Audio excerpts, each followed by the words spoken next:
Hello दोस्तों, कैसे हैं आप सब लोग। आशा है अच्छे होंगे।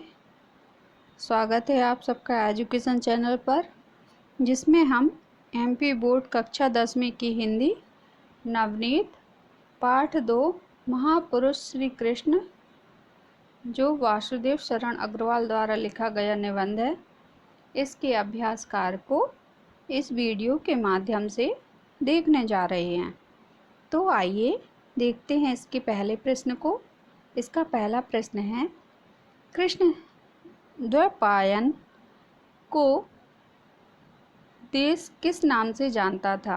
उत्तर है, कृष्ण द्वैपायन को देश महर्षि वेदव्यास के नाम से जानता था। भारतीय साहित्य का एक बड़ा भाग किस चरित्र से अनुप्रमाणित है।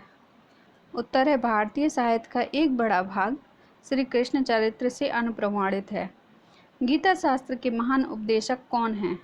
गीता शास्त्र के महान उपदेशक श्री कृष्ण हैं। कृष्ण बलदेव और कुंती पांडवों के घनिष्ठ संबंधों का सूत्रपात किस स्थान पर हुआ।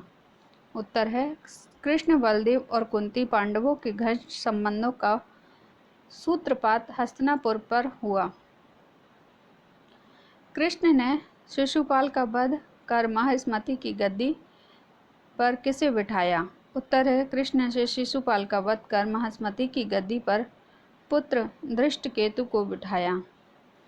अगला प्रश्न है, भारतीय राष्ट्रीय जीवन कर किन दो समकालीन व्यक्तियों के उदात्त मस्तिष्क की गहरी छाप है। उत्तर है, भारतीय राष्ट्रीय जीवन पर द्वैपायन कृष्ण और वासुदेव पुत्र के उदात्त मस्तिष्क की छाप है। संयोग से ये दोनों ही कृष्ण थे। अगला प्रश्न है, महर्षि वेदव्यास क्यों प्रसिद्ध हैं। उत्तर है, महर्षि वेदव्यास महाभारत की रचना की इनके मस्तिष्क में की अप्रतिहत प्रतिभा से आज तक हमारे धार्मिक जीवन और विश्वासों का प्रत्येक अंग प्रभावित है। अगला प्रश्न है, श्री कृष्ण ने एक दूसरे ही प्रकार के जगत में प्रवेश किया। उत्तर है, बाल काल में रमणीय लीलाओं को करने के बाद श्री कृष्ण ने एक दूसरे ही प्रकार की जगत में प्रवेश किया। वे वृंदावन त्याग कर मथुरा आए। यही उनका साक्षात्कार जीवन के कठोर सत्यों से हुआ। अगला प्रश्न है, मस्तिष्क साधना हेतु श्री कृष्ण कहाँ गए, वहाँ उन्हें क्या लाभ हुआ। उत्तर है, मस्तिष्क साधना हेतु वे संदीपनी गुरु के गुरुकुल में प्रविष्ट हुए। कुल पुरोहित गार्गाचार्य और काशी के विद्याचार्य संदीपनी गुरु का श्री कृष्ण पर विशेष प्रभाव था। अगला प्रश्न है, श्री कृष्ण जन्म संबंधी कुछ तथ्य लिखिए।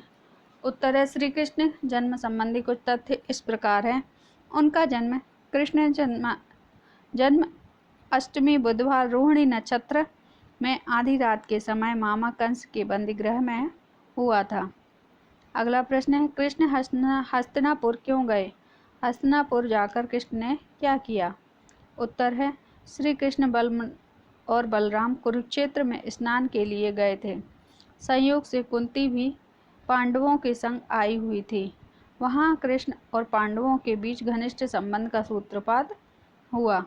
अगला प्रश्न है, श्री कृष्ण का बाल जीवन तो एक काव्य ही है, इस उक्ति को सिद्ध कीजिए। उत्तर है, कृष्ण का बाल जीवन तो एक काव्य ही है। इस उक्ति का अभिप्राय यह है कि जन्म से लेकर अथवा उससे पूर्व ही उनके संबंध में अति मानवीय चरित्रों का क्रम आरंभ हो गया था। हमारे देश के बाल वर्ग के लिए तो इन कथाओं में की रसमयी सामग्री अत्यंत प्रिय वस्तु है। यमुना नदी और उसके समीप के पीलू वृक्षों पर लहलहाती हुई लताओं की कुंजों में श्री कृष्ण के बाल चरित्र की प्रतिध्वनि आज भी जीवित कथाओं के रूप में देखने मिलती है। अगला प्रश्न है, श्री कृष्ण ने रमणीय बाल चरित्रों की सुखदायी भूमिका के रूप में कौन कौन से कार्य किए। उत्तर है, वृंदावन में श्री कृष्ण द्वारा बाल सखाओं के साथ की गई बाल लीलाएं, यमुना नदी और उसके कुंजों में रची गई क्रीड़ाएं, यमुना के कछारों में संगीत एवं नृत्य चेष्टाएं आदि सुखदायी भूमिका के रूप में की गई हैं। अगला प्रश्न, हस्तिनापुर के संपर्क के पश्चात श्री कृष्ण को जो अनुभव हुआ उसे अपने शब्दों में लिखिए। उत्तर है, हस्तिनापुर के संपर्क के पश्चात श्री कृष्ण और पांडवों के बीच घनिष्ठ संबंध का सूत्रपात हुआ, जिसके कारण आज तक योगेश्वर कृष्ण और धनुर्धर पार्थ एक साथ स्मरण किए जाते हैं। कंस वध के समय श्री कृष्ण ने अपनी राजनीतिक प्रवृत्ति का परिचय दे चुके थे। हस्तिनापुर की राजधानी के साथ संपर्क होने के बाद उस प्रवृत्ति को और भी उत्तेजना मिली। अगला प्रश्न है, श्री कृष्ण के बुद्धि कौशल के आगे कौन कौन से अराजक व्यक्तित्व परास्त हुए? उत्तर है, श्री कृष्ण के बुद्धि कौशल के आगे जरासंध, शिशुपाल, शल्वराज, भूमनरक, मुर, बाणासुर, कलिंगराज और काशीराज के जैसे अराजक व्यक्तित्व परास्त हुए। अगला प्रश्न है, महाभारत का युद्ध भारतीय इतिहास की एक दरुण घटना है। इस उक्ति की सार्थकता में अपने विचार प्रकट कीजिए। उत्तर है, महाभारत का युद्ध भारतीय इतिहास की एक दरुण घटना है। इस प्रलयकारी युद्ध में दुर्योधन की ओर से गांधार, बालीक, काम्बोज, कैकय, सिंध, मद्र, त्रिगर्त आदि देशों के योद्धा लड़े थे। युधिष्ठिर की ओर से विराट, पांचाल, काशी, चेती, संजय आदि वंशों के योद्धा लड़े थे। ऐसे भयंकर विनाश को रोकने के लिए कृष्ण से जो प्रयत्न हो सकता था उन्होंने किया, पर वह प्रलयकाली युद्ध रुक न सका। अगला प्रश्न है, श्री कृष्ण को 16 कलाओं का अवतार क्यों कहा गया है? उत्तर है, श्री कृष्ण भारतीय जनमानस में 16 कलाओं के अवतार माने जाते थे। इसका तात्पर्य यह है कि जिस प्रकार भिन्न भिन्न वस्तुओं को नापने के लिए भिन्न भिन्न परिमाण मापक यंत्र होते हैं, उसी प्रकार मानवीय पूर्णताओं को प्रकट करने के लिए कला की नाप है। 16 कलाओं से चंद्रमा का स्वरूप संपूर्ण होता है। मानवीय आत्मा का पूर्णतम विकास भी 16 कलाओं के द्वारा प्रकट किया जाता है। कृष्ण ने 16 कलाओं की अभिव्यक्ति थी, अर्थात मनुष्य का मस्तिष्क मानवीय विकास का जो पूर्णतम आदर्श बना सकता है, वह हमें कृष्ण में मिलता है।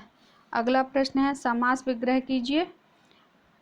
शब्द हैं, देवकी पुत्र, देवकी का पुत्र तत्पुरुष समास, कृष्णचरित, कृष्ण का चरित तत्पुरुष समास, बंदीग्रह, बंदी का ग्रह तत्पुरुष समास, मेघमाला, मेघों की माला तत्पुरुष समास, प्रतिध्वनि, प्रतिध्वनि अव्ययीभाव समास। अगला प्रश्न है, विषयी विकल्प चुनिए। कृष्ण का जन्म आज से कितने सहस्त्र वर्ष पूर्व हुआ था? उत्तर है 5 सहस्त्र वर्ष। श्री कृष्ण के बड़े भाई का नाम बलराम था। शिशुपाल दुष्ट और अत्याचारी तो था ही, साथ ही वह समर्थक था दुर्योधन का।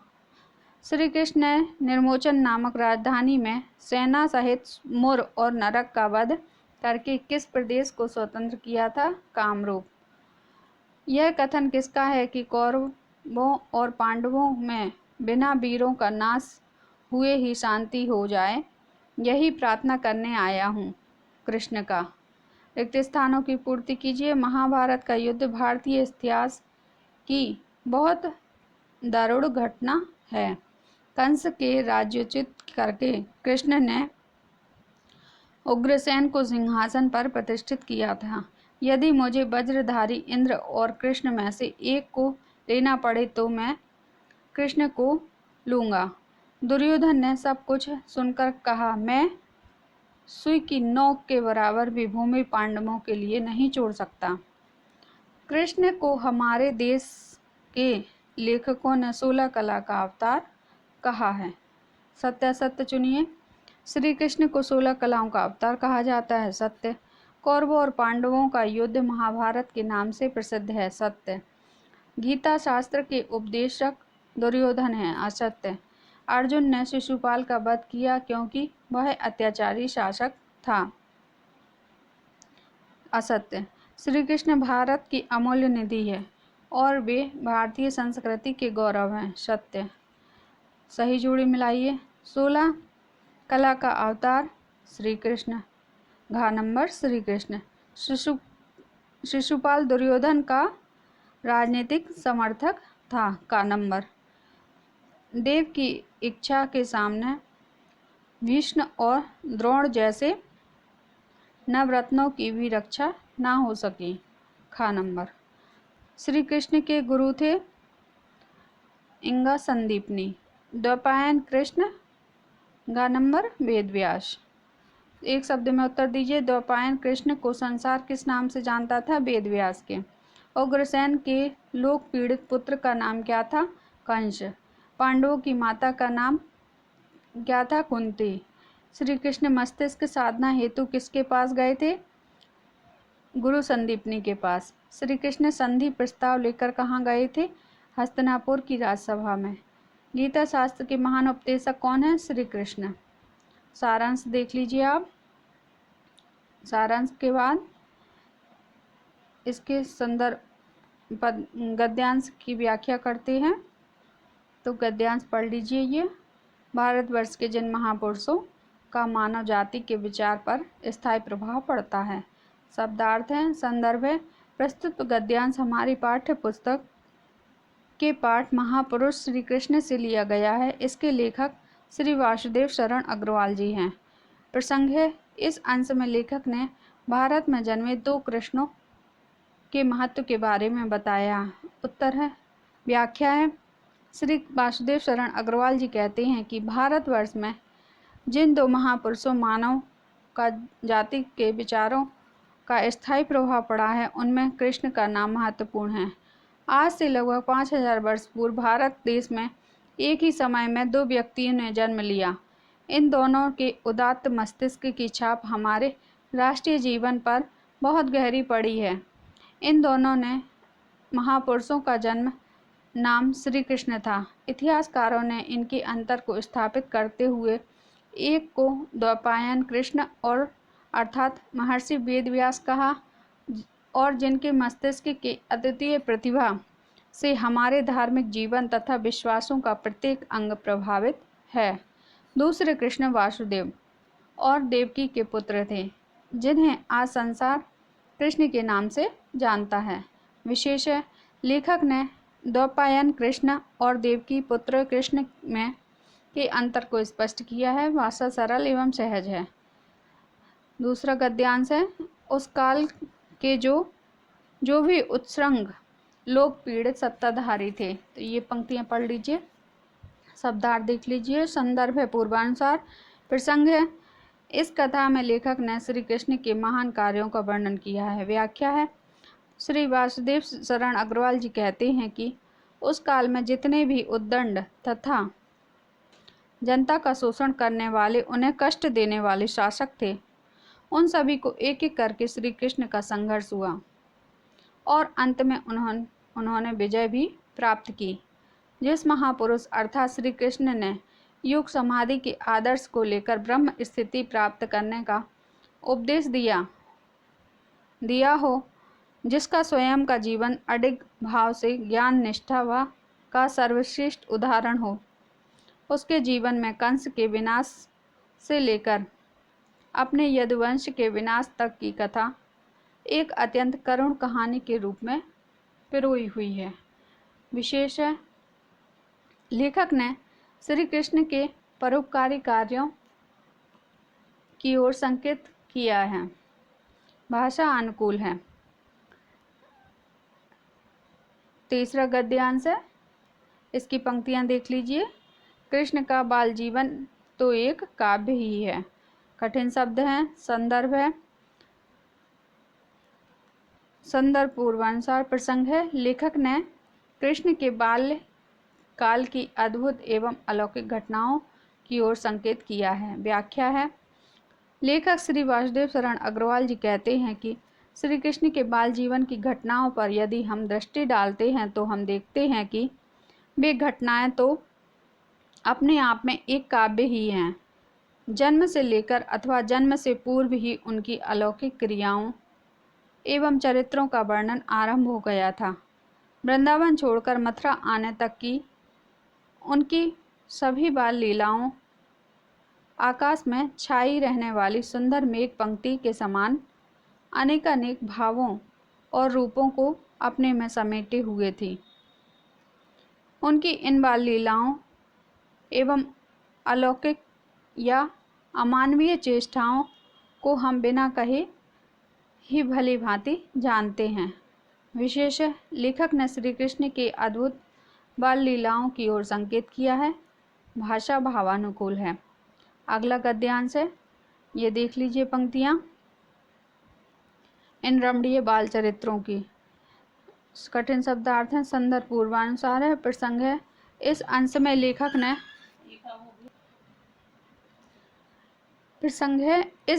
लेखक ने श्री कृष्ण के रमणीय बाल लीलाओं के पश्चात राजनीति के क्षेत्र में किए गए कार्यों का वर्णन किया है।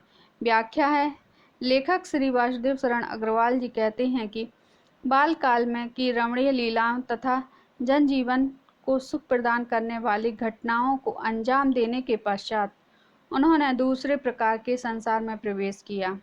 उनका वृंदावन छोड़कर मथुरा गमन करना उनके जीवन की सर्वप्रमुख घटना है। मथुरा आने पर उन्हें जीवन की कठोर सत्यों से जूझना पड़ा। उन्होंने सूरसेन जनपद की राजनीति में वहाँ के अत्याचारी शासकों कंस को राज्य सत्ता के से विमुख करके एक क्रांतिकारी परिवर्तन किया।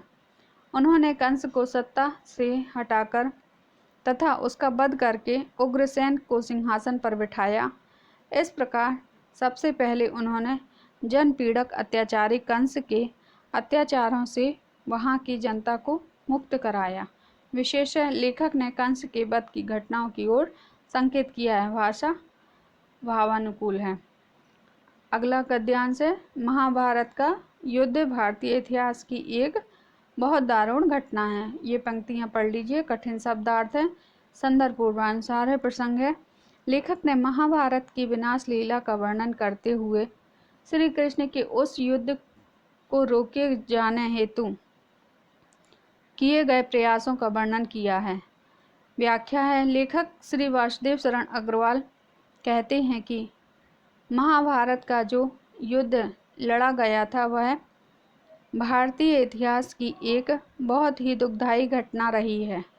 इस विनाशकारी युद्ध में दुर्योधन के पक्ष में गांधार, बाल्हिक, कंबोज, कैकई, सिंधु, मद्र और कांगड़ा, सारस्वत, मालव और अंग आदि देशों के योद्धा आए थे। युधिष्ठिर के पक्ष में विराट, पांचाल, काशी, चेटी, संजय आदि वंशों के योद्धा लड़ने के लिए जुटे थे।